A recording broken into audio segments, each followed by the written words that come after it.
Naitwa wakili Maduhu William, mimi ni meneja ufuatiliaji haki za binadamu LHRC. Tungependa kutoa taarifa kwamba LHRC kupitia kitengo chake cha haki za binadamu cha ufuatiliaji haki za binadamu juzi tarehe 29 mwezi Juni mwaka 2025 siku ya Jumapili ilipata taarifa za kukamatwa kwa waamini takriban 52 wa kanisa la Ufufuo na Uzima na jeshi la polisi Dar es Salaam.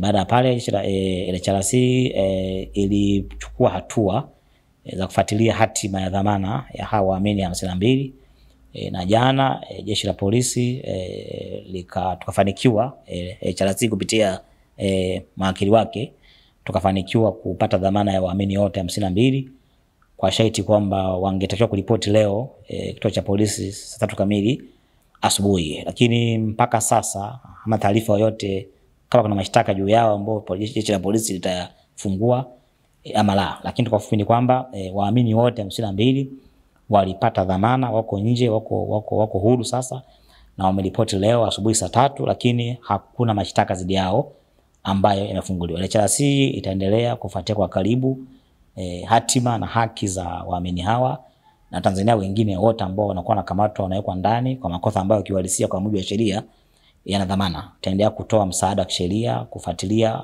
uvunjifu wa haki za watu, na pale ambapo utaona kwamba mtu amewekwa ndani kwa kosa ambalo kiuhalisia na dhamana, LHRC itakuwa mstari wa mbele kupigania na kutetea haki zao kwa nguvu zote. Na naomba nichukue nafasi kuwakaribisha Tanzania wote ambao wana ndugu jamaa zao walioko vituo vya polisi mbalimbali ambao wako katika vituo wameshikiliwa kwa makosa ambayo yana dhamana, wafike ofisini kwetu watoe taarifa kama na ndugu yangu yuko polisi kwa kosa ambalo kiukweli na dhamana.